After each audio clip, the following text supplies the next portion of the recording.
and welcome to the very first episode of White Noise. I'm joined here by Mark and Sean, and today I picked the first topic, and we're going to talk about movies that have sequels that came out many years after the original came out. You know, I understand the impulse from the studios. You know, they make these films that become big hits at some point. And then usually as a result of that, the stars become big stars and they start getting pulled into all kinds of other film projects. And everybody's always like, well, why didn't XYZ film get a sequel? And then there's a new trend that's been happening in the last several years where suddenly these filmmakers decide to revisit these properties and make sequels. Like one of the first ones that really struck me when I was looking over the list of films that I wanted to talk about today was back in the 80s. I've always been a huge science fiction fan, but one of the films that impacted me the most was Blade Runner. This brilliant story based on Philip K. Dick's book, you know, Do Androids Dream of Electric Sheep?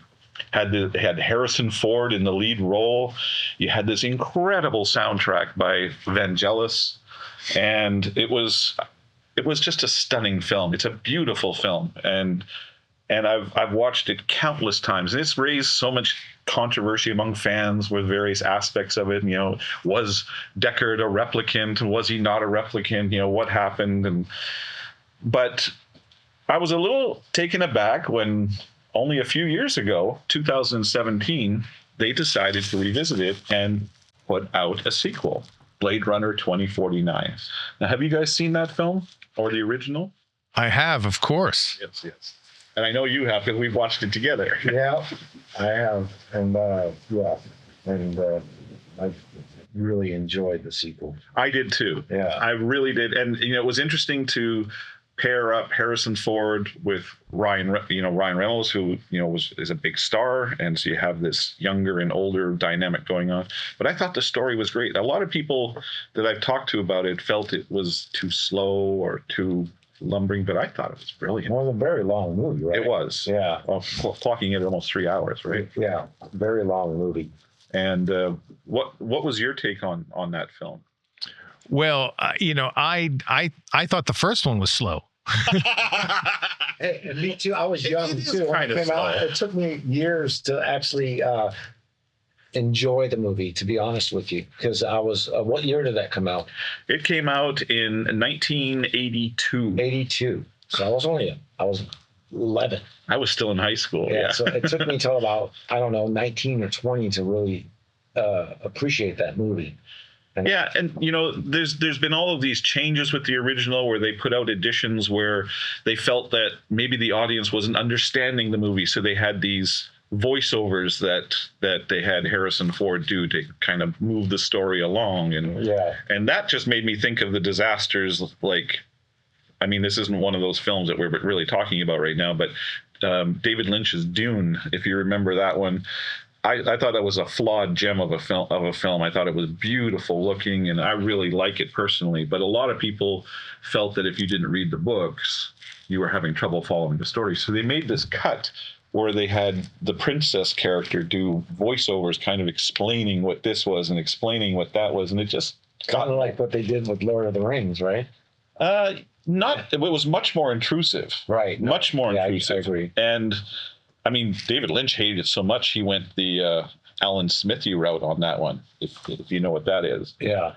But all defense to that is that I never read the books. Oh, and a lot of people didn't. Yeah, and it really worked for me. Oh, yeah.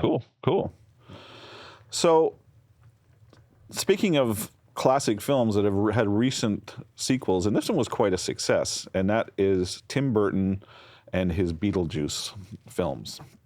Now, the first Beetlejuice film came out in 1988. I remember this film. I love this film. Still one of my faves. And kicked off Tim Burton in a big way, kicked off Michael Keaton in a big way. I mean, that whole cast really did an incredible job. But it got left there alone until last year, and they finally did a sequel. And this is where you have to start questioning certain things. Like, I know I am in the minority when I say what I'm about to say, but I didn't really care for the sequel of Beetlejuice. Beetlejuice to me was forced. I didn't like the idea of adding the musical numbers to it the way they did. I also, it's hard to accept. There was big parts of the story they had to do because of the fellow who played the father, Jeffries. What's his name? I can't remember his full name. Because of his real life problems, they didn't want him involved in the film. Right. So they killed off his character, and that became the whole focus of the story. And then, you take your flavor of the month actress, Jenny Ortega, fresh off of Wednesday, and Tim Burton. Right. One of the thoughts that I have when it comes to Beetlejuice is the idea of what revenue means. Yeah. Because the difference between the first Beetlejuice making somewhere in the neighborhood of 80 million on a $70 million budget. And that's 80s money. It's 80s money, but still we're talking 80 million versus 435 million on a $100 million budget. You start to get into why it makes sense to do this. Absolutely. I mean, it's clear why any studio would do these. It's, everybody always says studios keep rehashing topics over and over every week. How many remakes of Superman are we going to get? But you can't deny the numbers. Like you just said, I mean, that's a lot of money on the table for a film. And, they're going to make a third Beetlejuice. They have to. Yeah. It's a financial imperative. So. Well, I mean, okay. So let's talk about the reason why we're talking about these gaps in sequels. Now, are we looking for what we felt back when these movies first came out? We're not going to experience like what the younger generation's feeling when they never watched the original and then the second one comes out, right? And then they go back. We're hoping that the sequel is going to be, I mean, it's whatever, 20, 30, whatever years later. We're hoping 36. to get that feeling back. But are we just in denial that that's going to ever happen? Or do we has there been a movie that you can think of that a sequel with that big of a gap has made you feel like it's back to the original? Well, Beetlejuice is a different story than Top Gun, right? I mean, right. Top Gun was a feel good. We all went back to Top Gun, right? Something about, even though I don't think it was anywhere near as good personally, Right. But isn't it? It's the psychology. It's like I was a Springsteen fan. I am a Springsteen. Yeah, right. Aren't we all? But something went wrong for Springsteen fans that came in after me. They were getting in my space. I was there first. I totally get that. You know what I'm saying? Like, we all look at this stuff with a sense of nostalgia and where we were, and now these kids are taking it away from us. Yes. But I think one of the things about this gap, I think about what a sequel is to try to ride on the brand. Mm-hmm. But these sequels aren't riding on the brand. They're riding on the fact that it was a great story, and it's still a great story. Yeah. It's just a great story for someone else. Right. And beloved characters. I mean, we want to revisit, Beetlejuice, and we want to revisit Lydia and all those people who we grew up. Like for us, like I personally saw Beetlejuice in the theater when it came out, so back in the 80s. Now I talked to my 15-year-old nephew who saw Beetlejuice on streaming, which just blows my mind. But he was like, oh, well, whatever. It was funny and whatever. But to me, it's very dear. There were so many elements that worked on that original film for me. I mean, it was funny. Danny Elfman's soundtrack, the fact that they called on, like the various classic songs. Catherine O'Hara was genius in her role. I mean, it was a great film. Yeah. But you cannot. There's that line that I was trying to articulate earlier, and that is that studios are doing this, obviously, as you said, Mark, for the money. I mean, there's money on the table there. But are the stories really great? To address what you said, are the sequels capturing the same magic? Well, in my opinion, not always. Yeah. And usually not. They're just, you kind of go into it with these high expectations. You go, like, one of the ones on my list is Indiana Jones. Easily one of my favorite franchises of all time. I would say it's one of the few times And I know this is not a popular opinion, but I feel it's one of the few times in motion picture history where the sequel was better than the original. I loved Raiders of the Lost Ark, but Temple of Doom for me was my favorite Indiana Jones film.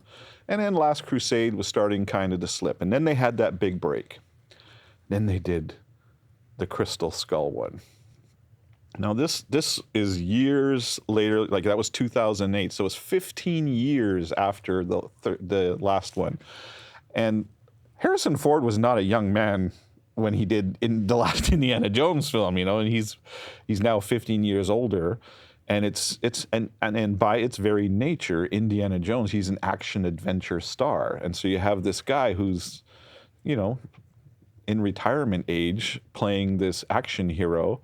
And still doing it. But I think where it all falls down, though, is you had all the elements. You had Harrison Ford playing his classic role. You had John Williams doing the soundtrack. You had the right people involved. Why can't they get a decent story? Like, what is the issue? I mean, they jumped in a refrigerator to protect themselves from a nuclear blast. I mean, really? Yeah, that's right. And you know, but that's really not a byproduct of sequels. It's a byproduct of lazy writing. Agreed. And, that's a on this topic that we're talking about, these sequels that go years long later, they come out years later. There's a lot of ball dropping on this stuff, and it's like you have to wonder what is going on behind these closed doors with these writers. I mean, there's a lot of yes people back there going, you know, this is great and this and that. When I don't, why isn't it that the people like us get the voice of like an opinion of how a sequel should be? It's just, but they're screening them. They're doing all. You know, this is not. I don't think it's all about money in every sense of the word. I think there's a lot. If you looked at Top Gun, you have to wonder whether Tom Cruise was thinking only about the bottom line dollar when he came up with it. Because I have a feeling it was a lot of fun, and there's a sense of. I'm sure. And you know, and these directors. I mean, they take it. So I don't. You know what I'm saying. I know what you're saying, but Oppenheimer. Right, I'm going to go with Oppenheimer for a second. Something that is not a sequel. Right, no. Great movie. But to me, it lacked. I agree. It completely lacked. It didn't deserve a single one of those Academy Awards. Not a single one, because it forgot what story it was supposed to tell. Yes. The bomb poster and you know the explosion. They didn't tell that story. They ended up telling a long form, biography about something, as opposed to honing in on something that was a moment in time. Right. And so I think that this concept of lazy writing is not unique to anything. It's just something that somehow it slips through the cracks. But why does it happen? Why do they when you have a studio that is putting out an Indiana Jones film, you got to think that there's people reading the script and saying, this is shit, you know? Like, why are we telling this story?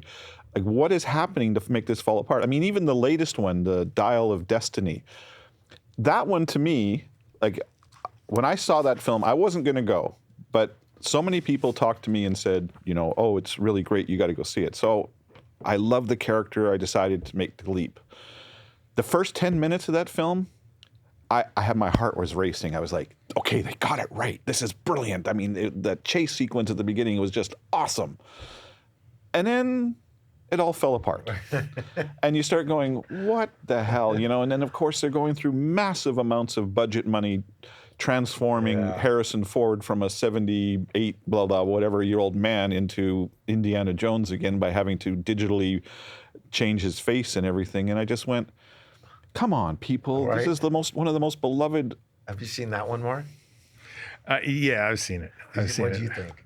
I actually enjoyed it. I mean, I'm not totally opposed to it as much as Ace, but you know, there's a point to where I'm like, okay, this is, you know, the stuff that's going wrong with Hollywood. But anyway, go ahead. I don't know. Honestly, I mean, I'm clearly the Hollywood defender in this group. I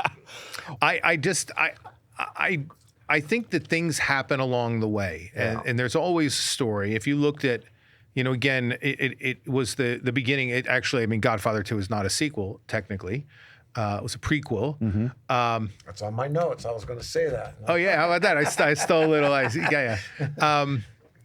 So is Indiana Jones and the Temple of Doom. That's right. That's right. It's a prequel. Exactly. It's But out of sequence. But you look at these movies and you realize that without the background story, you don't have any idea what was going on. Yeah. And how you ended up with 2 editors on the first Godfather, and how you had, and I mean, the stories, and so each movie is its own saga. Yeah. You know, here I am starting to finally, I think Hearts of Darkness is going to come back out, the story of the making of Apocalypse Now.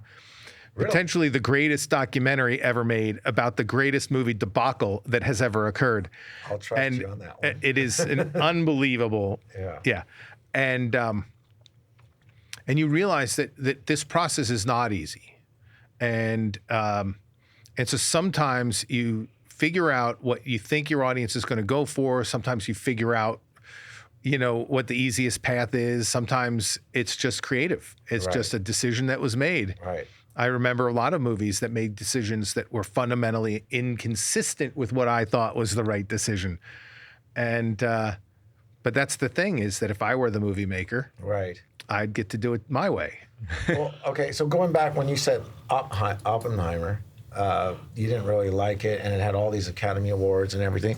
Now you got to think now, we just got out of COVID and there wasn't that many movies coming on. So that was it was Oppenheimer, and then there was another Barbie. Yeah. So there was 2 movies that came out of that whole thing. Do you think like Hollywood was so desperate to emphasize on something? I think that what Mark alluded to earlier is the actual problem with Oppenheimer is that it's a 3-hour film, and about 2 hours into the film, the bomb goes off.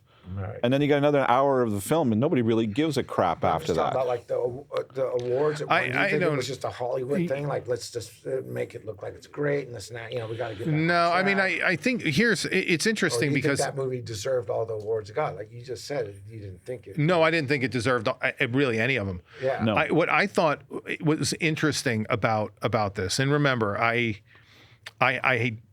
it won because people voted for it in that room. And the question sometimes is, why did people vote for it in that room? Why did people vote for Forrest Gump over Pulp Fiction? Things that I will never know. It's been like that for years. It's, right? but you can understand it to a certain extent. I actually think that Oppenheimer was a product of bias in the psychological sense. I think the poster and the feeling and what it stood for was so important that the idea of Oppenheimer being great was what made people need to love it. And that the poster and that explosion in the advertisement, the trailer, was incredible. And we needed to get that story told. And so I actually think one of the greatest things Oppenheimer did was have the best marketing campaign in history. And I don't know that it's appreciated, but I think it got them the Oscar on what I thought was a fairly average or a meandering story. Right. Well, I think that, there's another issue at play here, and you touched on it there, and that is that awards like the Oscars are given out by the Academy of Motion Picture Arts and Sciences. And there's a body of people who work in the film industry and everything. But one of the criticisms that the Academy has gotten recently is that the people voting on these films as to whether or not they win awards openly admit that they have never watched most of them. So they are going to be entirely influenced by the marketing campaigns, like you said. They're voting for films because that's the one they've heard of. Oh, Oppenheimer, yeah, I hear all the buzz about that and the marketing and everything. I haven't seen it, but yeah, let's go for it. Let's give it that one. And we live in LA. Something that people outside of LA probably don't experience is when award season is coming up, you start getting inundated with billboards all over the place and ads and mailers, for your consideration, where they're trying to get the people who are in that voting body to check this out. They'd go to great lengths. They'll send them the movies to their homes so they can watch them, or they have special streaming services where you can watch it. They try to take away every impediment there is to get these people to watch. They still don't, but as a result, you're getting all of these people voting on these awards who haven't even seen the films. So what's the point of even giving these awards the kind of credo that they get? Yeah. Well, I don't know. It's interesting. I don't know the statistics on that. I remember the news story. News stories are always scary. As a Grammy voter, I made it a point to listen to every single thing that I could. I never missed a category that I didn't fully listen to, and I listened to a lot of stuff that wasn't my style. You were a Grammy voter. I was a Grammy voter. Cool for you. I have to believe that every one of them saw Oppenheimer because it was the biggest movie of the year. Okay. And maybe Oppenheimer wasn't the right choice, but you know what I'm saying. But I think that at the end of the day, that the stories aren't intended to be universal. They're intended to fit the audience that's there. And I think, forget sequels, kind of veering back into the sequel world, but franchises that have tapped into the idea that your brand is so strong that you can go in a million different directions, whether it's the Batman franchise or Star Wars franchise or Star Trek, all of those. They take advantage of the fact that their stories are not necessarily in as dire need as the brand itself. And the people who fall in love with that brand are usually really happy. You know what I'm saying? Yeah, you make a good point, and you brought up Star Wars especially. I mean, that's one that's. I mean, we could talk for hours about this, but I was making a bet with someone that we're not going to bring up the Star Wars thing in this conversation. But how could it? I mean, talk about a sequel. I was hoping that we would just avoid it, and at the end, I was going to say we avoided it. But talk about a sequel that came out many years later. I mean, Star Wars lasted forever. Yeah, but there's so many topics on this out there. But my point being with the Star Wars stuff is that there have been some of the Star Wars offshoots or projects that, in my opinion, have had brilliant writing, and others that really dropped the ball. But I guess that's just the way it goes. But I want to go back to the Godfather thing, because you just started to talk about Godfather. Arguably two of the greatest films of all time, Godfather 1 and Godfather 2. And it was, 16 years later after Godfather 2 came out that Godfather 3 came out. And on the surface, it looked like it had all the right elements. It had the right director, it had the right writer, it had the right actors and everything. Well, with the possible exception of Sophia, but she was a last-minute replacement because Winona Ryder couldn't play the role, if I understand correctly. But that film is so maligned. First of all, you have a very tall yardstick you have to live up to with those first two films. Well, I think that's really the problem of that movie is that it wasn't being judged against a normal. I mean, it sucked, but but it didn't have a fair shot compared to a movie. Yeah, no, I agree, and it's also how the characters have changed. And I realize that the characters do have to evolve, but Michael Corleone in Godfather 1 and 2, in 1, you see him evolve into this, from an innocent, very vanilla kind of guy into the head of a crime family. And then in Godfather 2, how he is basically a genius crime boss and is expanding the whole thing. And then when Godfather 3 came along, he's this, doddering old man who's dealing with his diabetes, and you don't feel any of the respect or fear that you felt for him in the first two films. And he's trying to, take his successor and mold him and stuff. It didn't work on so many levels. When did Godfather 3 come out? Godfather 3 came out in 1990. 90. Think about what was going on there with all of us, right? It's like, okay, all of a sudden they threw Godfather 3 in our life, and we're like, oh, okay, hopefully this is great, and it just kind of was confusing. Because we all wanted, again, we're going back to the Oppenheimer thing, that sometimes you want something so badly, and sometimes you're willing to allow your need to influence how you ultimately feel, and sometimes in the case of the Godfather 3, it was crushing because we felt like we deserved something. And then you're coming off of Godfather 2, which is a sequel and a prequel. You think about it, kind of mixed in a little bit, right? Am I wrong? It was a prequel and a sequel. Yes and no. I mean, back and forth. The Godfather 2 was, partially telling the story of Vito as he was growing up. Think about it, but it was also telling the story that went on after that's what I'm saying. Godfather 1. So confuse us more, and let's throw in Godfather 3. It's like, where are they landing the story at in Godfather 3? It was like very confusing. You've got to look at Mario and the rest of those folks and realize that they they really told one story. Right. And that story was written, and all they figured out how to do was slice it a little bit, and they came up with something that was magical. Yeah. Well, France Godfather 3, I was out. Well, and they've now released a new cut of it called Coda, which is what the director said how he envisioned the film, and he was forced to do it a different way. Have you seen it? I have, and it doesn't help. I mean, it's a little bit better, but whatever. All right, well. But another one, now I don't know if this is technically a sequel, but I put it on my list anyway, and that is when I was in high school, I just got out of high school, or I was still in high school, and I got a video cassette that somebody had recommended to me. I'd never heard of this film, and I watched it, and at the end of it, I went, that was awesome. And that was Mad Max, if you remember that film. Yeah. 1979, it came out in theaters. I watched it somewhere around 83 on video cassette and loved it. I see mine at the drive-in. Nice. And then the sequel to that was decent, too. Yeah. And even the third one with Beyond Thunderdome. Yeah, Beyond Thunderdome with Tina Turner and everything was decent. But then they were kind of done with that, and then it went on and on. And then in 2017, they came out with Fury Road. Now, the reason I said, is this really a sequel?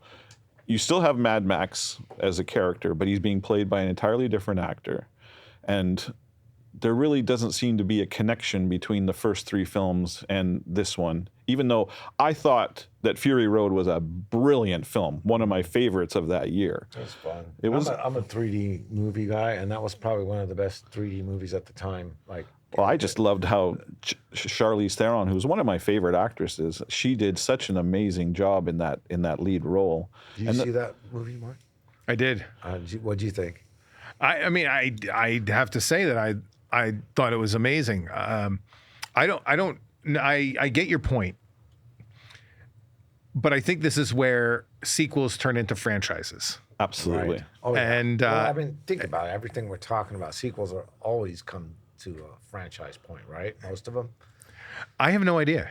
I mean, what sequel hasn't became a franchise? That's a good. I mean, I think the idea of assembly lining these things is what turns them into a franchise. But I don't know that Beverly Hills Cop was a franchise. I agree. I think it was, that's a good example. I think it was the sequel we all needed. Right. You know? I really enjoyed the new one that came out. I haven't seen it yet. Oh, I'm it was guilty. I have to admit, I had a lot of reservations about it. You know, Eddie Murphy hasn't been doing much of his best work in the last number of years, but this was obviously a character that he knew inside and out. They wrote a great story, and I laughed. I laughed a lot in that film. I thought it was great. Really did. Yeah. So, one of the last ones I want to touch on was, again, going back to my youth in the 80s. If you remember, in like the mid to late 80s, we started seeing the emergence of somebody who was considered to be one of the great filmmakers of that era, and that's Oliver Stone. And he'd done a number of films that made a lot of impact, but one of the ones that was always one of my favorites was Wall Street. You know, Charlie Sheen playing this character. I thought the story was brilliant. Gordon Gekko, Mike, who played Douglas. Michael Douglas played him. I thought he did a genius job. I mean, I've probably watched that film 20 times over the years. I just love it. And so back in 2010, when they announced that they were finally doing a sequel, and they had Shia LaBeouf kind of taking over the role that Charlie Sheen would have had, and it was now however many years later, 23 years later, and Gordon Gekko is now coming out of prison, and they do the story, and the story just sucked. It was just so weak. Is that why I haven't heard about this movie? It's called Money Never Sleeps. Oh, okay. And I better write it down so I can look that up, because I never heard of it. Yeah, Sorry. but there you have, I think you have a recipe that couldn't work. yeah. You just, I don't know. It just feels like the story's not really there. You're trying to prop it up somehow. It was a square peg in a round hole, and it just wasn't working. And I've tried watching it twice, and both times I couldn't get through to the end. Just going, oh, none of the wonderful things about the first one are here. Yeah. Well, at least you gave it some effort. I would have just looked at it and go, I don't know if that's worth it. But Well, only because I love the first one so much. yeah, the you first know, one was good. So I wanted to give it that opportunity. Yeah. But Yeah, that's that bias we get back to. Part of it has to be whether the story needs to continue. yeah, And I will be honest. When Top Gun became a concept, I was like, "There's no way this story needed to continue." But it turned out the story needed to continue. The greatest, to me, I will tell you this. The greatest story that needed to continue, that I don't think a person on the planet thought was the case, was Rocky Balboa. Well, fair point. I didn't think of that one. Rocky Balboa became, I think, beyond a sequel. It was one of the most important movies of a moment, and I felt bad for any Rocky fan who didn't go out there to watch the way he tied up all of these relationships, and he told the story of the stories, and he just kind of brought it home, and he gave you an ending. And I think that is an example where Wall Street had never built those characters to the point where you needed to know what happened next, that they were a part of your life, that you went, and when you hung out in South Philly, like I did, and went to those places, and he was a part of who we were, and so I just felt like there was this connection. And You're right. I mean, Wall Street came to a very satisfactory ending. At the end of that film, Gordon Gekko got busted for insider trading. He was going to go away. Michael Sheen's character manages to save his father's job and business, but at the same time loses what he had been working his whole life for. But it was satisfactory. Like, I wasn't wondering, what happened next? Well, I'm sure that he went on to go do whatever he did. But it was because I love that film so much. But then I'm going to take a page a little closer to home, since we're in Manhattan Beach Studios here. And on this lot is where our friend James Cameron tackled the Avatar films. And I have to first of all admit something here. The first Avatar film, I enjoyed it. I thought it was a decent film. Good stories and, great special effects and all that sort of thing. I love the 3D format. But I wasn't totally taken away with it. Like, I wasn't like, when I heard that they were doing the sequels, I was like, oh, okay, whatever, And I think the most telling sign is that it's been 5 years since the second Avatar film came out, and I still haven't watched it. It's funny. I'm a huge 3D fan, right? Yes. I actually enjoyed Avatar. By the way, Sean collects 3D discs so much. Yeah, like old school stuff. But anyway, I really enjoy 3D films. It goes back when I was a kid and when I was going to movie theaters. Anyway, I was really excited to see part 2, and I bought the 3D format. But the irony of it is I've been sitting on this thing still in its cellophane, unopened, waiting to watch it with somebody, and no one's ever came up to me and go, dude, let's watch Avatar 3 in 3D. And I'm like, I want to experience this with somebody, Yeah, And well, it's just, I think the most telling... how many years it's been since the second one came out? Well, Avatar came out 2009, so that's Yeah. 11 years between them. No, but the second one came out what year? Oh, 2020. 5 years ago. That's sad, because I'm really thinking in my head that it's a couple years ago and I need to watch this movie. But Well, and there's 2 or 3 more coming at some point? Yeah, well, I sort of hope so. We want to keep this lot working. have you seen the second one? I have, and I will. Listen, we're talking about one of the biggest movies of all time. Well, yeah, Avatar still is the And, biggest one, right? That's right. And so, you don't,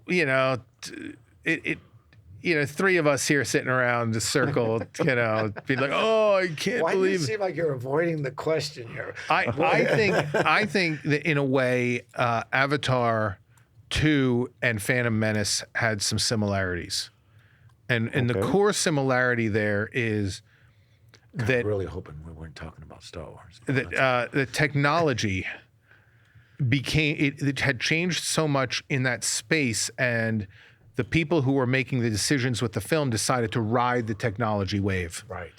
And I think that's a dangerous model. And to me, I actually found, now I'm the wrong person for this. Let me just be very clear.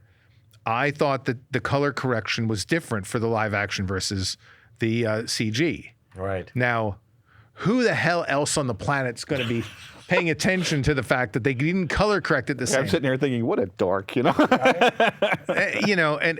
I'm going to tell you the truth. While to me, I noticed that the footage, the quality of the footage was different. I feel like maybe people might have felt something like that there were two movies being told, two different styles of cutting. And while I am seeing where the differences lie, to me, it felt like technology was dominating over story, and story is everything. Right. And when Phantom Menace came out, I think part of the problem with those robotic characters, including what's his name? Jar Jar Binks. Jar Jar Binks. It became an opportunity to show off technology, Right.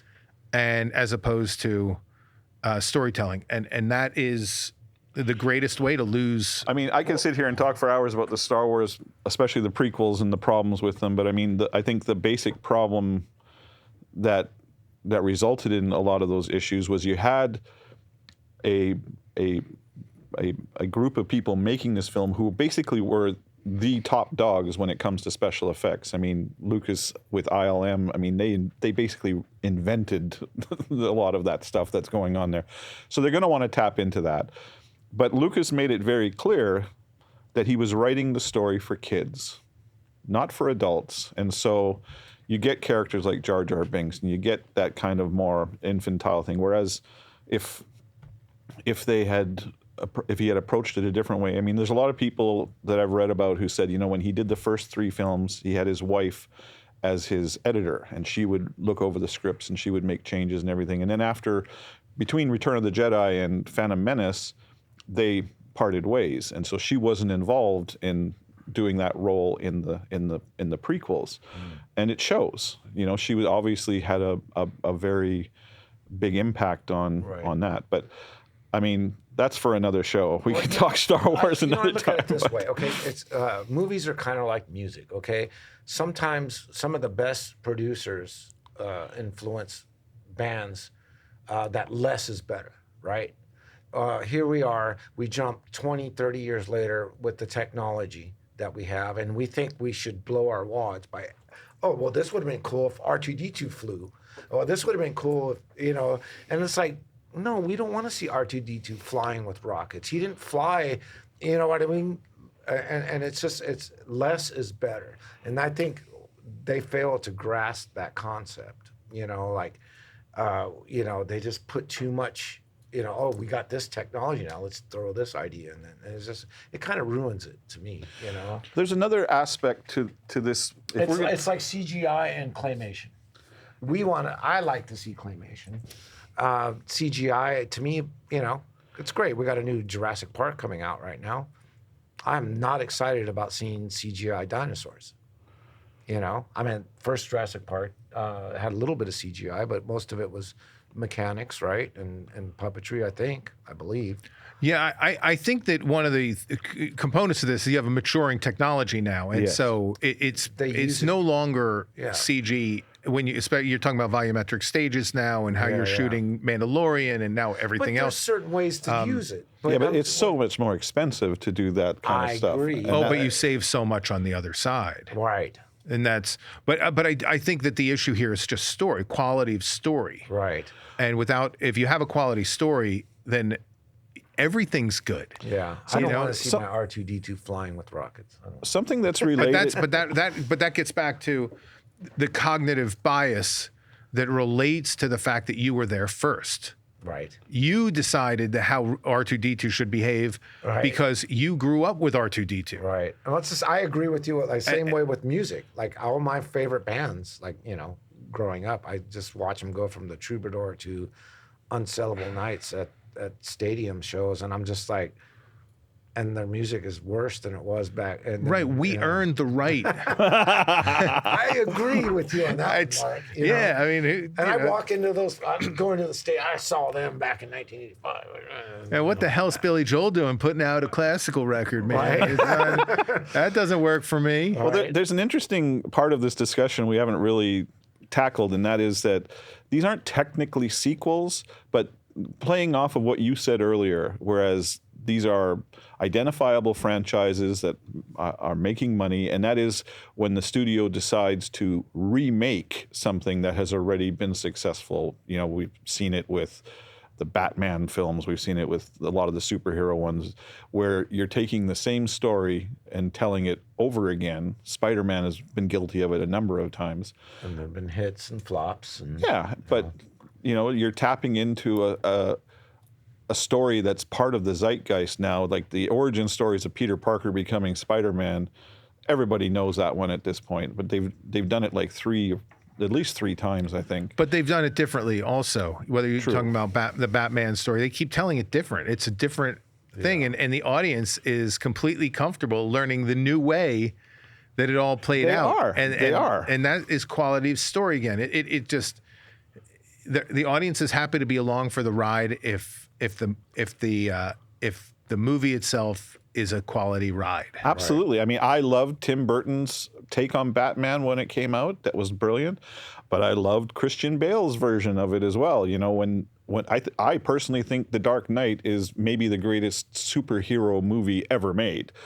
Heath Ledger's Joker, nobody can touch that as far as I'm concerned. But that was a good one. Yeah, and of course we're back at this question of you get a long delay before you get another similar movie, but you know, the Planet of the Apes. Good point. Are those technically sequels or are those remakes? The stories are considered prequels, I believe. But it rode on a very, very different style of branding. Yeah. And there again, I think the fact is it was such an important discussion of societal and cultural issues that it didn't matter whether or not it wasn't riding on the old brand. It was riding on an amazing story that needs to be told. And to take up what you said earlier, there was a series of films that really needed the technology in order to make the leap forward. Because when you had the films from the 70s, which are among some of my favorites, don't get me wrong, but you were working with prosthetics and masks and things. Now you have these digital versions of the apes where you could really believe what was going on and these incredible stories. That's where it always comes down to, is the stories. Those new Planet of the Apes movies have great stories behind all of them. Even the latest one I saw, which is Kingdom of the Apes or whatever it was called. I loved it. I loved every minute of it. Did you like Tim Burton's? I did not. Really? I did not. Why? I just thought, I went into it being a huge fan of the franchise, and again, probably my fault for going in with certain expectations about what I was hoping. Tim Burton's one of my favorite directors. You know, Mark Wahlberg, he's a decent enough actor and all that. But to me, it was a sort of lame retelling of the first Planet of the Apes So you didn't like movie. the story aspect of it, but like, like the visuals. Oh, the visuals were great. And the cinematography, I thought was awesome. Yeah, I mean, it is great. Tim Burton's got a great eye for making films, but I think in that case he made an error in the story. So, I mean, there's other films I feel the same way. Like when the third Star Wars trilogy, going back to Star Wars, when the third Star Wars trilogy came out, the first one that came out was basically a retelling of the very first Star Wars film. And that to me was like, and I watched it, I enjoyed it. I thought it was decent, but you go saying, well, I know that story already, you know, couldn't you have done something new? So. Yeah, I think I do have to think that there. I will tell you that when it got to the last one, the Skywalker saga or whatever that was. I haven't seen it because I refuse to. That was a situation of what I thought was the most egregious example of lazy writing. Yes. Because they needed a way to get to the ending. Part two was the same. But that the last one was the one that bugged me the most. Everything else was a good try, or great, a good try or great. Yeah. But for the very last one where we deserved, we had been through the ride. I was young in the 70s when the first one came out, and it was I got my dad to see it with me over and over and over again. It just changed the world. We wanted and I think that there was sort of we know we need the ninth. Right. So let's just come up with something to do. And I don't want to discount all the time and effort and screening and money and everything else, because I don't think it was truly lazy. Right. But I felt like we had earned a little bit more as an audience. Right. And the fact that we made these people billionaires, Right. It's like that was the thank you. Right. But this happens in everything. It happens in sitcoms where you look at the very last episode, and then we debate for years whether the Seinfeld ending was good enough. Right. It wasn't. But to me, Cheers was perfect. MASH was perfect. And, Yes. But everybody 6 Feet Under. Did you ever see that series? I've not gotten all the way through the it. ending of that one was a lesson in how to end a series. I mean, what they did is they'd gone 6 seasons or whatever, and then you have this bank of characters you become so invested in. And after the end of the series, they had this sequence that lasts about 10 minutes where basically they showed you what happened to each character for the rest of their lives in a very, very quick kind of montage. Like, she grew up and got married and had kids, and he went on to go do this and this, and it was so satisfying at the end because you knew these characters were, what had happened to them, and you kind of go, okay. Yeah, sort of like Animal House when they're getting off the plane at the end. Yeah. And they're, that's, I always appreciate that stuff. The greatest thing is when you have those characters and you fall in love with them. And it was the case, just switching off of movies for a second. I mean, it was a movie that finished a series, but you look at Entourage.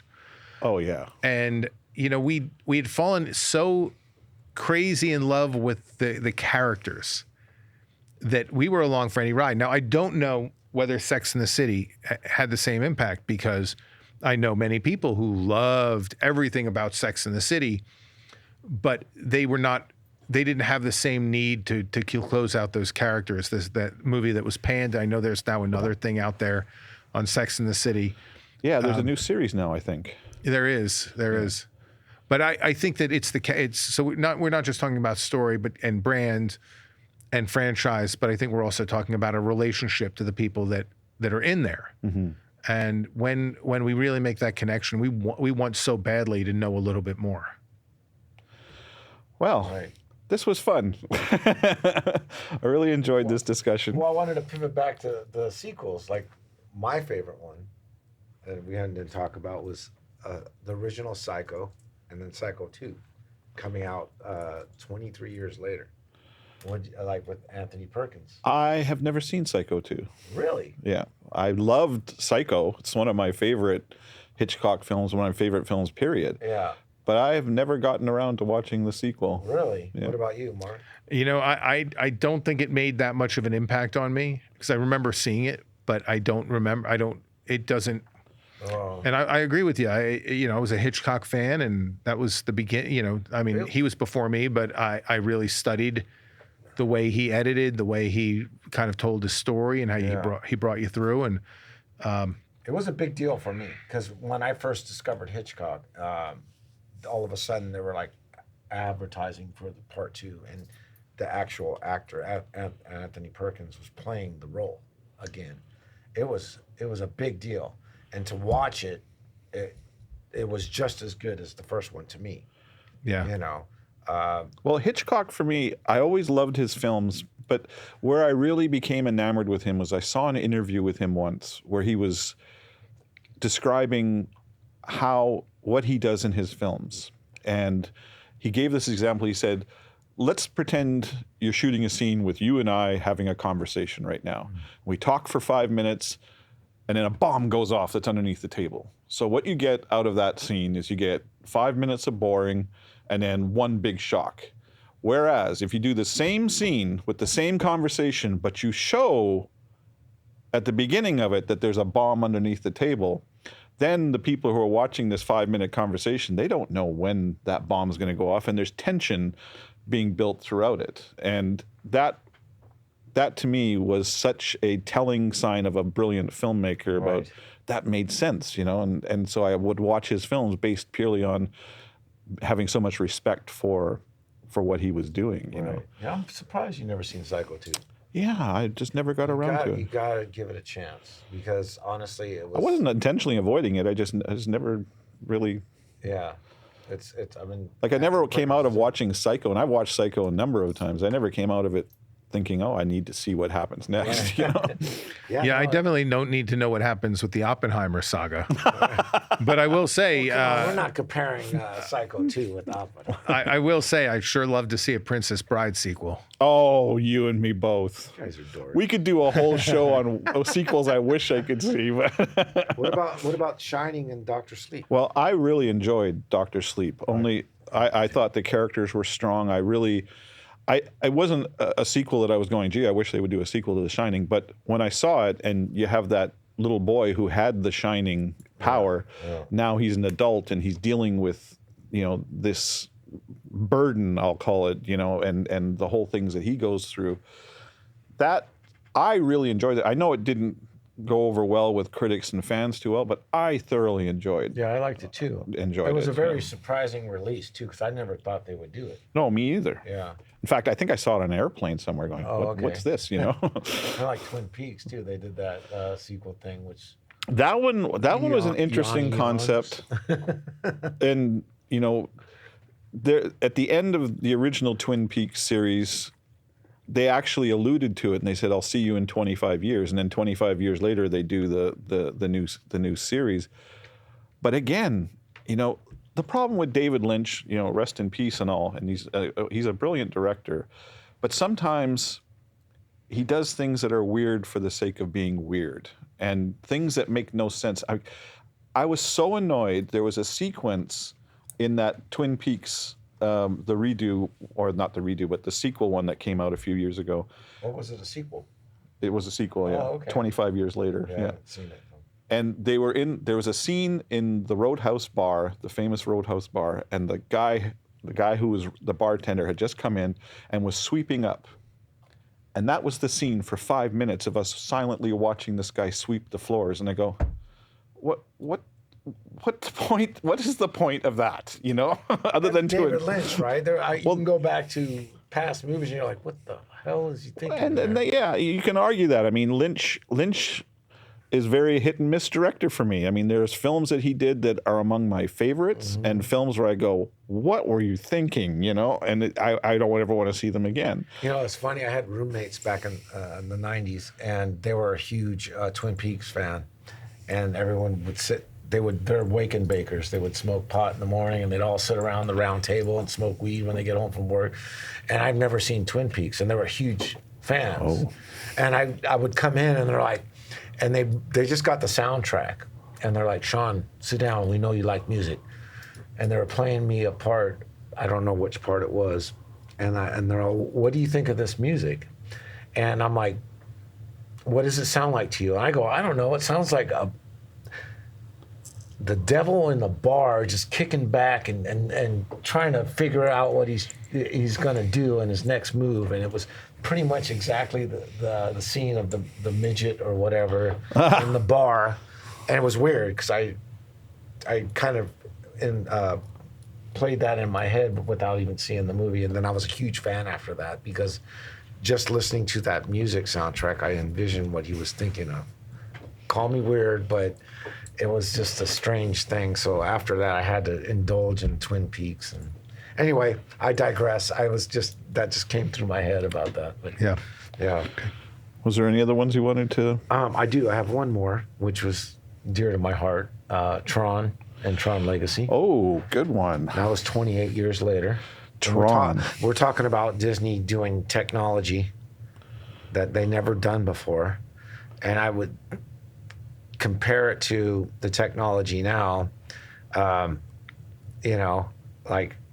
they're probably worried about putting this stuff out, 28 years later. I think that it's playing off of what we were talking about earlier. I mean, Tron is at this stage a beloved movie from the 80s. I mean, It's got a very strong following. Did you like Legacy, the part 2? I did not. No. I did not. Have you seen the part 2 one? No. The first one. Technology is pretty crazy. The first one I loved. It was great. I mean, that was at a time in my life I was a video game junkie. You know, I would be in the arcades all the time. I dropped so many quarters into the Tron video game back in the day. And this was the closest I'd ever seen on screen of bringing that world to life. Yeah. But I wasn't aching for a second Tron movie. And when it came out and I watched it with great anticipation, I mean, I really wanted to like it. Yeah. But it just fell short again. Yeah. You looked at it and I went, the story is just, doesn't have any of the same magic that it had back in the 80s. I don't know. It took me a few times to watch it over again to get the story part because there was a lot of eye candy that I was distracted by, and my brain's going, oh, what's the story about? Oh, this is cool looking. You know what I mean? There's another one coming now, isn't there? Yeah. Trent Reznor, Nine Inch Nails is doing the soundtrack. It's going to be, it looks good. Well, I don't know. Huge fan. I might give it a chance. It depends. I'll follow the bandwagon on that. All right. But I think I think as we're getting older, we're getting a little desensitized towards things, and we feel certain ways about movies that we saw in our past, and it's not going to always be the same. Well, I'll agree with that, but I think at the end of the day, if you got a good story, you got a good story. I mean, I think that right now we're living in a golden age of television where we got so much really cool stuff being produced right now that's decent and fun to watch. Yeah. Whereas I think in a lot of ways the film industry is kind of dropping the ball on a lot of ways. But it's cyclical. It'll come back. I think I don't know. It's tough when people don't go to the theaters. And and you're changing up. M. Night Shyamalan is doing a completely different way of shooting, highly efficient economically, using the different technologies that are available. It's able to get content out there. More for home watch. More for home watch. See, we need to go in the opposite direction, I think. But you can't, unless you're going to the movies. Right.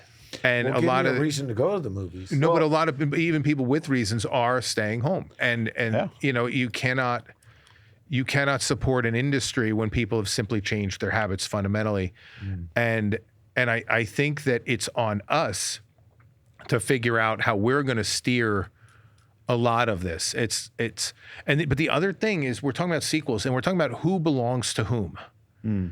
That you hear about, and it's not wrong for us to be upset that somebody else is encroaching on our territory, but it's not right for us to think that we own that. Right. And so I think that that's the nature of what great brand building is. Great brand building sells you on the idea that it belongs to you. And when they decide to share it with somebody else, that's on us. And I think it's great. I'm watching right now. I'm even enjoying some of the chatter about Sabrina Carpenter and the album that she came out with that's so risque or troubling. She belonged to my daughter. And now my daughter gets to feel the concept of loss or change or things like that, just like Britney maybe belonged more to us, and we felt more of what was going on when she was having some issues. I think that that's brand building.